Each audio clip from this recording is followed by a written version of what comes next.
कि जब भगवान प्रकट हुए तो देवकी वसुदेव जी ने, या उनका आशय था कि यशोदा जी ने किस नाम से बुलाया। देखो, देवकी वसुदेव ने जब भगवान की स्तुति की, देवताओं ने की, तो सत्यव्रतम सत्य परम त्रिसत्यम, सत्य भगवान का क्या नाम पड़ा सबसे पहला? सत्य। वसुदेव जी के पुत्र हैं इसलिए नाम पड़ा वासुदेव। कृष्ण का क्या नाम पड़ा? वासुदेव। भगवान के अनंत नाम है। देवकी वसुदेव ने भगवान को सबसे पहले, जब भगवान प्रकट हुए तो क्या हुआ? तमद्भुतम बालक मम्बुजेक्षणम चतुर्भुजम शंख गदायुधायुधम। जब भगवान प्रकट हुए देवकी और वसुदेव के यहाँ, तो बालक रूप में नहीं प्रकट हुए कि लाला लाला कह के बुलाए। कैसे प्रकट हुए? 4 भुजा थी, शंख चक्र गदा। तो वसुदेव देवकी ने सबसे पहले भगवान ही कहा, हे प्रभु, हे भगवान। साक्षात हरि है, ये विष्णु है, ये नारायण है, ये नाम से बुलाया। जब यशोदा के पास गए तो क्या नाम दिया मैया ने? लाला भयो। आपने सुना भी होगा, लाला जन्म सुन आई, यशोदा मैया दे दे बधाई। तो हमारे यहां सबसे पहले क्या नाम पड़ा? क्या नाम पड़ा? लड़की होती है तो लाली, और लड़का होता है तो लाला। अभी सोचिए, कन्हैया को सब लाला लाला ही कह रहे हैं, मेरा लाला, मेरा लाल, मेरा लाल। कई महीनों के बाद गर्गाचार्य जी आए, तब नामकरण संस्कार किया और तब प्रॉपर नाम रखा भगवान का, कर्ष्यति कृष्णः। जो सबके मन को अपनी ओर आकर्षित कर लें, उनका नाम है कृष्ण। तो मैया यशोदा बोली कि बाबा मैं कृष्ण तो नाम ना ले सकूं, तो मैं याकूब कलुआ कह सकूं। तो मैया यशोदा ने क्या नाम दिया? कलुआ। और बलराम जी का नाम क्या दिया? बलुआ। कलुआ, बलुआ। बलराम जी, बलराम, राम का अर्थ है रमन्ते योगिनाम यस्य सह रामः। राम, जो सबके चित्त को अपनी ओर खींच लें, जो सबके हृदय में रमण करें, सबके भीतर रहें, उनका नाम है राम। इसलिए नाम पड़ा बलराम। भगवान के अनंत नाम है। अब बताइए, किसी वेद पुराण में भगवान का नाम कलुआ नहीं है। क्या नाम नहीं है? कलुआ। पर ये मैया बोल रही है प्यार से। भगवान के सहस्त्र नाम हैं, हजारों नाम हैं, पर मैया प्यार का क्या नाम दे रही है? कलुआ, बलुआ। तो भगवान के कितने नाम हैं? कोई गिन सकता है? कोई नहीं गिन सकता। अनंत नाम है। अनंत नाम के धनी हैं भगवान। पर आज समाज में क्या है कि कोई जरा सा जान ले, जरा सा ज्ञान किसी को आ जाए तो वो क्या समझता है? अपने को बहुत बड़ा ज्ञानी जी अपन तो हैं, तो कोई है ही नहीं। एक नेताजी हमें मिले रास्ते में, उन्होंने कहा कि बताओ भगवान का नाम क्या है? हमने कहा भगवान के नाम तो अनंत हैं, आपको कौन सा सुनना है? क्योंकि अब क्या है, जो व्यक्ति जो सवाल करता है वो पहले एक चीज याद कर लेता है, और यदि आपने वही बताया तो उसे लगता है ये ठीक बता रहे हैं, और यदि आपने वो नहीं बताया तो वो समझेगा कि ये गलत बता रहे हैं, क्योंकि उसे केवल एक याद है। लेकिन उसे ये पता नहीं है कि भगवान के नाम अनंत हैं। कोई भी बालक को सबसे पहले लोग यही पूछते हैं कि लाला है कि लाली? सबसे पहला नाम सबका लाला या लाली ही होता है। बोलो हाँ।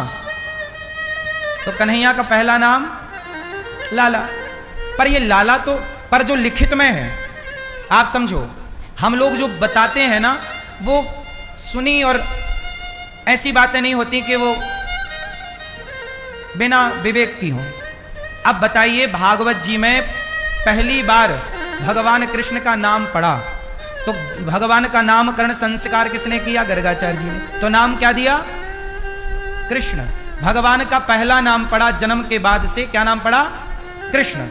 जन्म के पहले तो भगवान के पहले ही से सत्यव्रतम सत्य परम त्रिसत्यम, अनेक नाम है। अनेक रूप रूपाय विष्णवे प्रभु विष्णवे। पर जन्म भगवान कृष्ण के प्राकट्य होने के बाद जो पहला नाम पड़ा, संस्कार हमारे यहां क्या होता है, नामकरण। तो नामकरण संस्कार का जो नाम है वही नाम प्रथम नाम माना जाएगा। कुंडली का नाम ही पहला नाम माना जाता है। बोलो हाँ। तो भगवान कृष्ण का प्रथम नाम क्या है, कृष्ण। बाद फिर जितने नाम पड़े वो सब बाद में। और कृष्ण के भी पहले आप ये कह सकते हैं कि लाला लाली, जो कि सब व्यवहार में बोलते ही, लड़का लड़की, छोरा छोरी, कुड़ी मुंडा। बोलो हाँ। क्या हुआ, कुड़ी हुई, क्या हुआ, मुंडा हुआ। तो ये सबकी अपनी अपनी भाषा है जो बोला ही जाएगा। लोग यही पूछते हैं क्या हुआ क्या हुआ, तो बताना पड़ेगा क्या हुआ। तो बस बात यही है कि शास्त्रों का जो प्रमाण है वो भगवान का नाम गर्गाचार्य जी ने रखा कृष्ण। क्या नाम रखा, कृष्ण। कृष्ण, कन्हैया, फिर दामोदर, फिर बंसी वाले, फिर नाना नाम आप लेते रहिए। तो वो नेताजी को हमने भी बताया कि भाई ये नाम है। नेताजी बोले नहीं, बोले आपका रास्ता अलग, हमारा रास्ता अलग। अब बताइए, जबकि वो नेता यहां के मुख्यमंत्री रह चुके हैं, यूपी के। और मुख्यमंत्री मतलब राजा। राजा का धर्म क्या होता है कि वो अपनी प्रजा को पुत्रवत माने। राजा पिता होता है और प्रजा, बोलो, राजा कौन होता है, जो भी मुख्यमंत्री है वो राजा है, जो प्रधानमंत्री है वो राजा है। और प्रजा क्या होती है, शास्त्रों का नियम है कि राजा पिता होता है और प्रजा पुत्र होती है।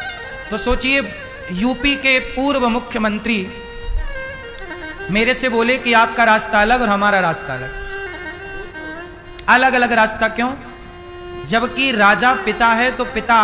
चलो एक बात बताओ, एक मां अपने बेटे से कोई सवाल करे और बेटा ना बता पाए, तो क्या मां ये कह देगी कि आज से तेरा रास्ता अलग और मेरा रास्ता अलग?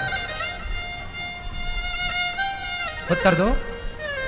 कोई मां अपने बेटे से सवाल करे कि बेटा ये बताओ, और बेटा ना बता पाए, तो मां कह देगी कि आज से तेरा रास्ता अलग और मेरा रास्ता अलग। सोचिए, वो नेता जो यूपी के मुख्यमंत्री रह चुके हैं, वो मेरे से कहते हैं कि आपका रास्ता अलग, मेरा रास्ता अलग। क्यों? क्योंकि मैंने उनके पूछे गए प्रश्न का उनके मन मुताबिक उत्तर नहीं दिया। मैंने वही उत्तर दिया जो सच है, और सच ये है कि भगवान कृष्ण का पहला नाम कृष्ण है। अब ये लिखा है, अब आप लिखी बात ना मानो तो फिर आपसे कोई जीत नहीं सकता। फिर तो आप मनमाना आचरण करो तो कौन जीतेगा तुमसे? सोचिए, वो राजा होकर, मुख्यमंत्री होकर वो ये कह रहे हैं कि आप अलग हम अलग, जबकि राजा को चाहिए कि वो प्रजा को पुत्र की तरह प्यार करे। सोचिए, जब राजाओं के अंदर ऐसा द्वेष है तो इन राजाओं से इस देश का कैसे कल्याण होगा? ये प्रजा की कैसे सेवा करेंगे? इनके अंदर तो प्रजा के प्रति नफरत है कि तुम्हारा रास्ता अलग हमारा रास्ता, ये तो नफरत हो गई ना। प्रेम इसको नहीं कहते, प्रेम इसको कहते कि राह में आए जो दीन दुखी सबको गले से लगाते चलो। यदि नहीं आता, चलो हम आपके प्रश्न का उत्तर नहीं भी दे पाए तो आप बता देते, हमने पूछा कि आप ही बताओ, तो बोले हम नहीं बताएंगे, आपका रास्ता अलग हमारा रास्ता अलग। अब बताओ, क्या एक मां अपने बेटे के साथ यह व्यवहार कर सकती है? क्या एक राजा, एक मुख्यमंत्री का व्यवहार एक सामान्य आदमी के प्रति यह होना सही है? अब देख लीजिए, जब मुख्यमंत्री, जो आप सबसे श्रेष्ठ पद पर हैं, और आपके भीतर प्रजा के प्रति इतना द्वेष है, नफरत है, तो फिर आप किस तरह से समाज को एकजुट करके चल सकते हैं? कैसे समाज को एकता की बात कर सकते हैं? इसलिए तो कहा कि समाज को बांटने का काम नेताओं ने ही किया है। ये नेताओं ने समाज को क्या किया? जातवादियों, जात की राजनीति खेली। और आज हमारे देश में आज सबसे बड़ा मुद्दा क्या है?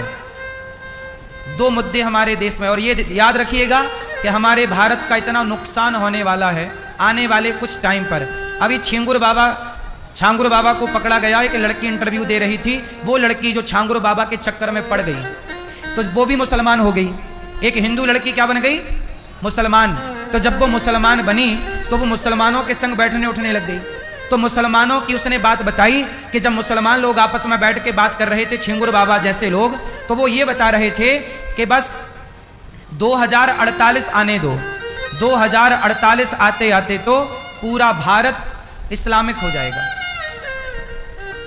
सोचिए मुसलमानों का टारगेट क्या है, 2048 2050 आते आते। अब सोचिए उनके यहां 10 बच्चे पैदा होते हैं, विधर्मियों के यहां कितने बच्चे? 10, और तुम्हारे कितने बच्चे?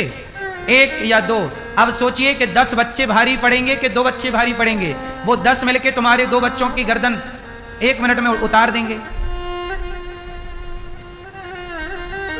इसलिए उनका टारगेट क्या है कि 2050 आते आते भारत पर हमारा कब्जा होगा, हिंदुओं का कत्लेआम होगा,